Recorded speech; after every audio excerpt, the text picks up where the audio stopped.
What is up, guys? Today I wanted to make a quick video on, I don't know how quick it's going to be, but I want to make a video on how to find a job online with no experience. A friend of mine, might be a little bit clickbaity with the title, but a friend of mine was looking or is looking for a job, and she um, doesn't really know where to start. And I think I want to make actually maybe a series of videos related to this, because I think that most people, their mindset when it comes to finding a job is, let's first work on my resume and then find the job boards and then post my resume. Pretty simple step process there, but um, that's just not how people hire anymore. And if you're going about it that approach, I would just really encourage you to look at other solutions and take a few minutes just to consider even these options that I'm going to kind of present for you. So I think first and foremost, watch this video by Jack Ma. Jack Ma is the founder of Alibaba. It's only a few minutes long, but he really says and kind of outlines um, specifically a suggestion of how to think about what you should be focusing on in different areas of your life. So before 20, he says, you should be focusing on getting experience. Before 20, just worry about learning. Experience as much as possible. That's the kind of really early development stage.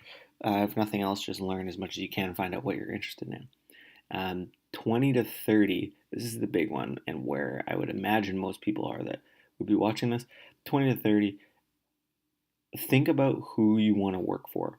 So 20 to 30, that's all about it. It's like you can't always have a huge impact on how things work in big companies, but if you find a smaller company and a specific person that you want to work for, that's where you should focus your efforts. And then 30 to 40, consider whether or not you want to be an entrepreneur. If not, that's when you start kind of maximizing or optimizing for lifestyle, what you want specifically, whether it's your values. You need more money to live the lifestyle you want. Maybe it's location, maybe it's work-life balance, whatever it might be. But the big thing I think is this is such a huge advantage if you can latch on to somebody who's extremely successful, or pointed in that way in the 20 to 30 range. You're going to be infinitely ahead of other people once it comes to the 30-40 range. So rather than thinking about finding a job in terms of like, oh, who's going to hire me, like I'm just going to hand out all these resumes, you're going to have way more success if you think about it in targeted terms, and first spend the time understanding, really who it is you would want to work for, what companies you'd want to work for, and literally just make a list of maybe five or ten. I wouldn't say any more than that, because once you are specific about what you want, then it isn't that hard to get it. You just need to find the plan in terms of how to get it, and I'll kind of walk you through some examples of how to do that. But so some more tangible examples. I, for in my case, what I would do is I could actually go through this right now.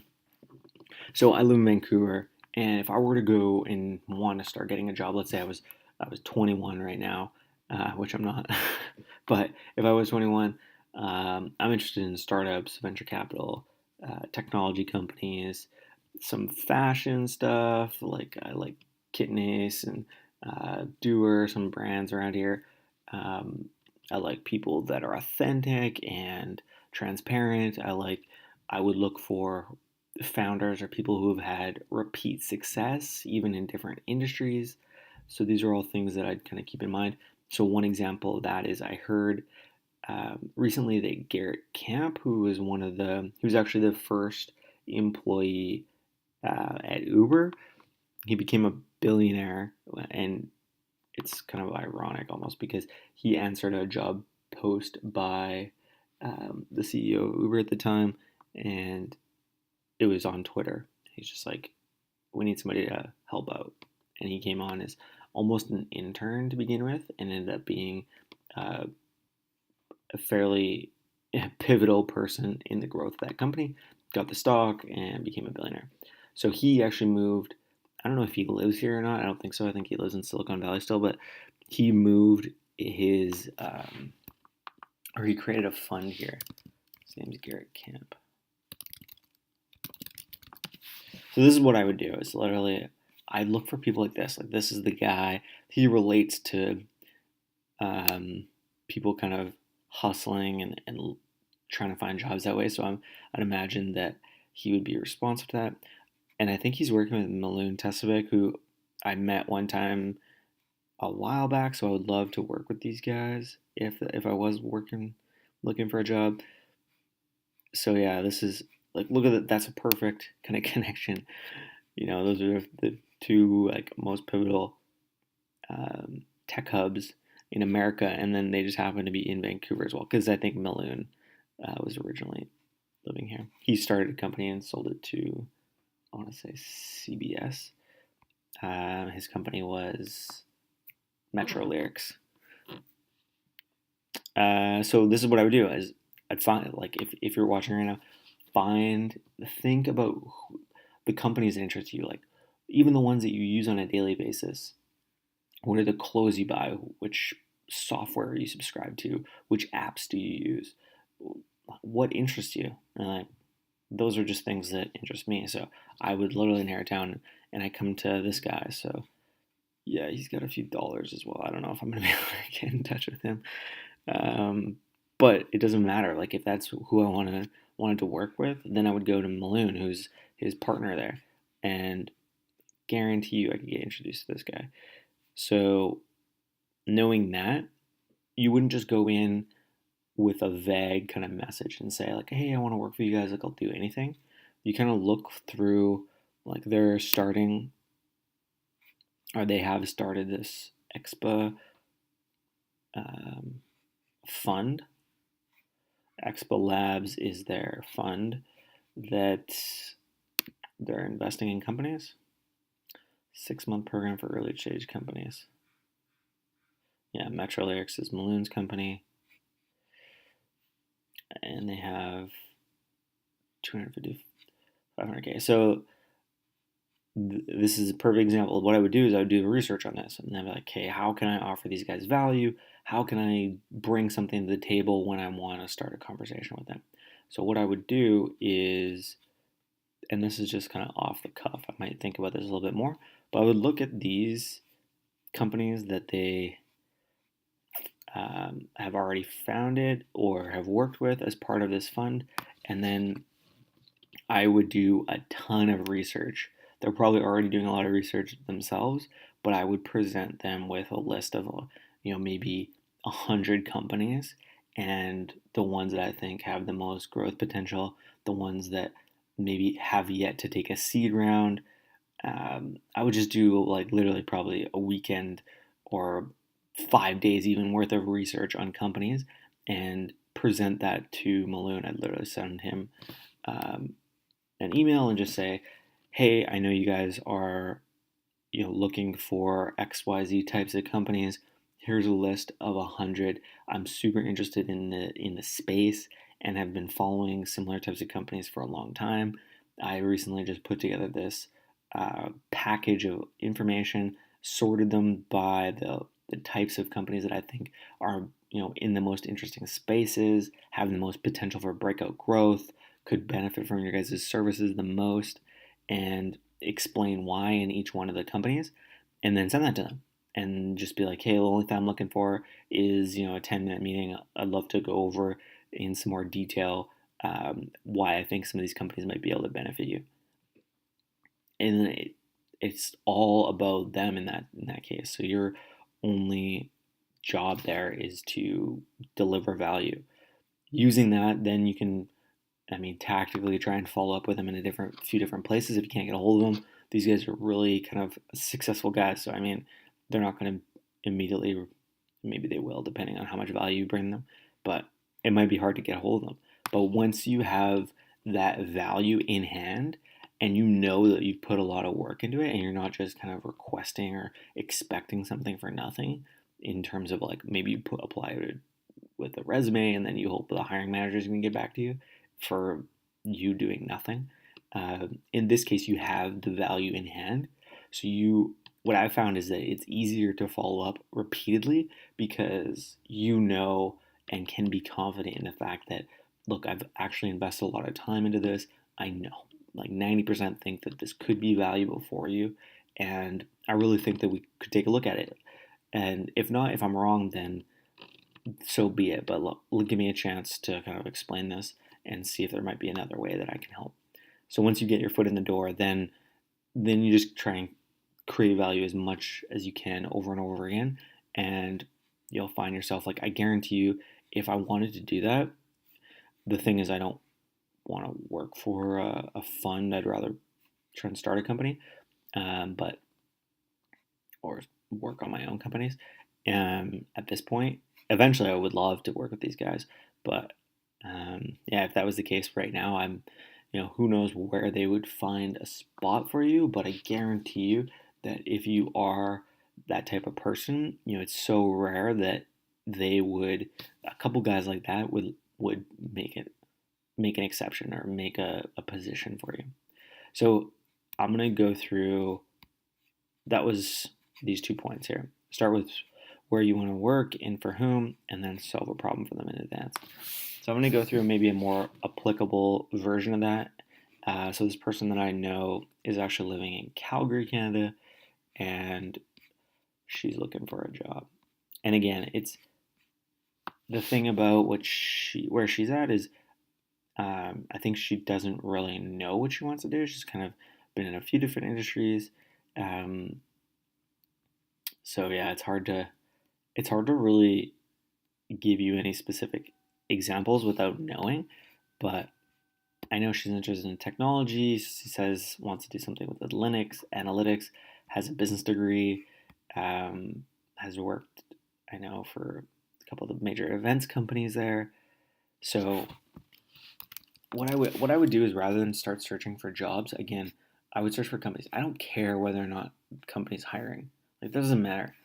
It's irrelevant to me. I would just look for the company I want to work for, and then make sure that I find somebody within that company that I think is doing awesome stuff. Like, maybe they're on their own creating content, maybe they've written articles in places that I kind of respect and I follow or like their ideas. Again, you're looking for the company and the person, so kind of the vehicle to teach you as much as possible, take you to the next level. So instead of going on LinkedIn here, I might go, fastest growing companies in Calgary.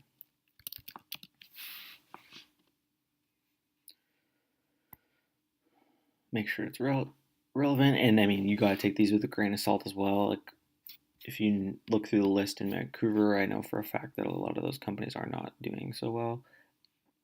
So then this just kind of, this might be perfect here. Vets to Go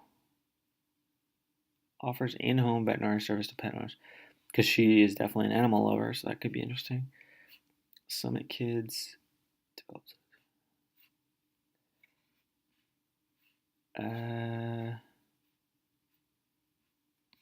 Just gonna take a quick look down here. Yeah, the only one that stands out is Vets to Go. So I might actually look for them here. Let's say Vets to Go.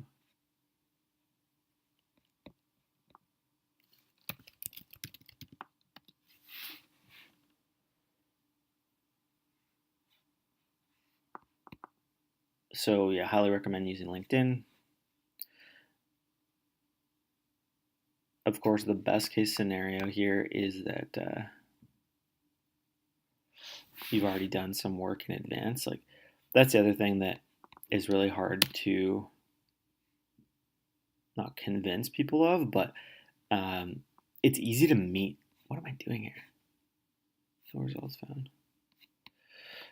It's easy to meet people and, like, get in front. Like, you can get people's contacts. Like, I could probably get in front of Chamath Palihapitiya or some like really big names, but the problem is it would be like you trying to get in front of Brendan Shanahan or Wayne Gretzky or a coach of an NHL team if you were 8 years old.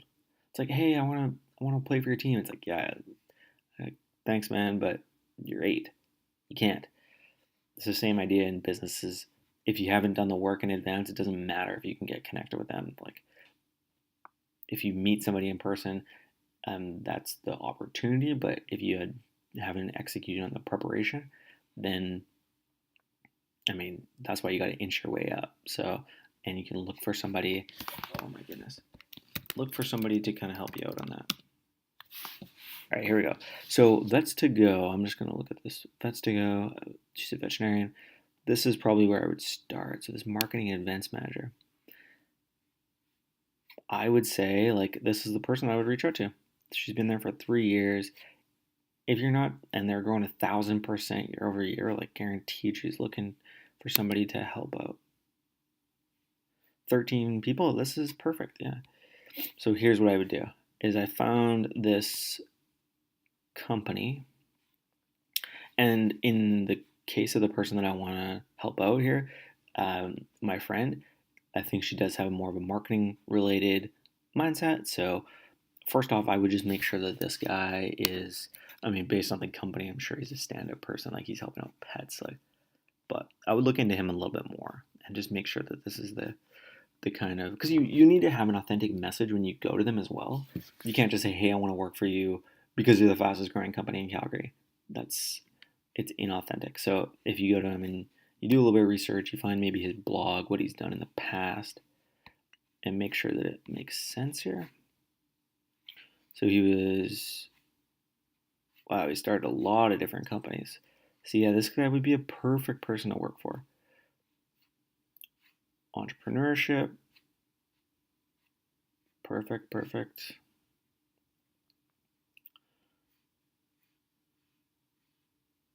That's to go. We're looking to change the way veterinary care is developed. A little delivered. So, if you're interested in, so if you have a specific interest in terms of how you could add value to this person, then oh man, this is so awesome. And this is a perfect fit for her too because she works a lot with horses, and I know for a fact that she knows a lot of vets. So that would be the intro. Is like a lot of times you can also play the slightly longer game. It's always better if you don't ask for something first. You can just give as much as you can. So I would reach out to Greg here, and because they're a 13-person company, I know he's going to respond to that email. And to find his email, you can use hunter.io or a number of different tools. Like, I don't even know all these different tools. Vets2go.com. So look, he even has a blog. I'd read through this. But to find his email, go to hunter.io. There's a million different tools you could use. Find that lead, hunter.io. I would just go here and I'd say email finder. This guy's name is Greg Habstrick. And then his company is vets2go.com. Here we go. Find. There's his email address. And look at all these articles it gives me too, where he's been talking about stuff. So I'm just going to put this here. So now is kind of where I'm coming up with, oh, it looks like this is probably something I'd also mention in my email. It just shows you've done your research, right? And you might be thinking like, oh, well, what if they're not hiring? They're growing at 1,000% year over year. Like they're hiring, trust me. And if you can find them vets on a consistent basis, that's how they make their money. So, like, worst case scenario is you can't be a cost center for them. You know, any company will hire somebody that can be a profit center. If they hire you for 50 grand, 100 grand, and you make them 200 or 500, they'll hire you every single time. So just think about it that way. All right, so here, last kind of thing, I don't want to make this too long, but last thing I would talk about here is, first of all, I would see if she maybe has any mutual connections or different ways of introing herself to this guy. But if not, I would literally just write an email, something along the lines of this. I'd be like, hey Greg, I'm writing it from her perspective right now. I came across Vets to Go.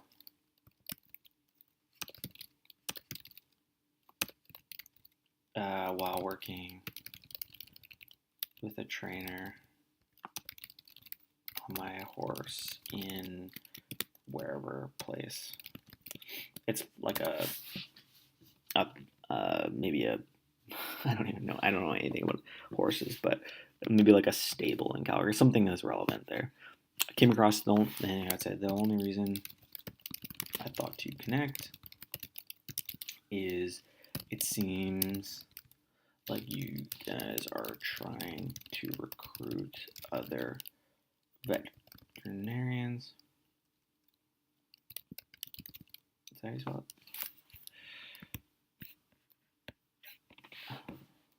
And the only reason I thought to connect is it seems like you guys are trying to recruit other veterinarians, and I think I might be able to help. And then, so this is always the format. Maybe I'll make another video of this, like just email format, but this is always the format. It's first email that I use. First is you add the context. Second is you add the reason. So it's like attention, interest, desire, action is part of the formula. So attention, it's like what's relevant, what's self-relevant here to him. This cannot be about you. Do not put this sentence about you. Give him kind of like what'd you find out about him? The only reason this is like the second thing, interest. You need to have a reason why you're connecting. And the third one is desire, and you build desire by social proof, usually. And there's one other thing, but ideally you just have like some type of big claim, some type of value here. So right now, like he's not really sold if he's reading through this. He says, "Oh, this is interesting. The only reason I thought to connect is it seems like you guys are trying to recruit other veterinarians." I might even put this link in here via, and I think I might be able to help. And then how can you help? So right now he's like, oh, okay, good. They like did a little bit of research, but this guy, again, he started 4 other companies. Maybe he's worth $500 million. Who knows? And he's not responding to his own emails. Maybe this is going to a secretary or something. Who knows? So now, if he does get this, he's probably opening it on his phone. He needs like that bit of information, like why is he going to respond to this? How can you help? So I think I might be able to help. For example, I would just say like over the last 15 years, I've worked with about 24 different trainers in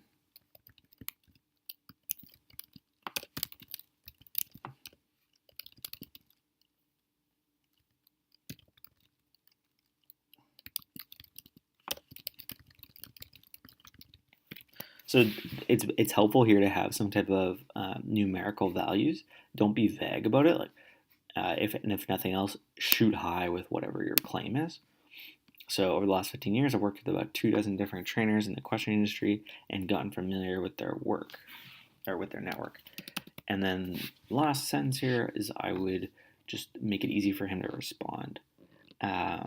So ideally, action is you leave it an open-ended question, kind of a what or how question that is just starting a conversation. So at this point, I would say for the last 15 years, a lot of times I add kind of a disqualifier here too that just says, I'm not sure this is even relevant, but to make sure I'm not wasting your time, X, Y, Z. So in this case, I might say, what would I say?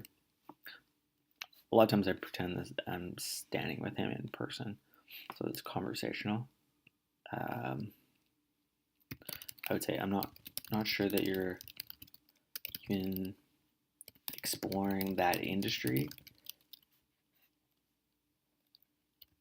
but if you were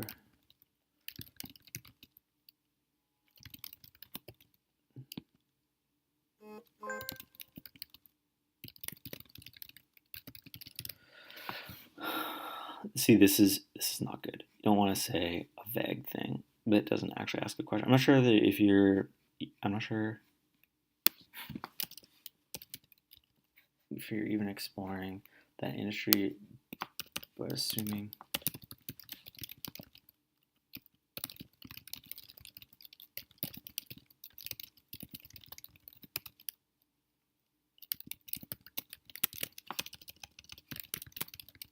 There we go. That's it. Name.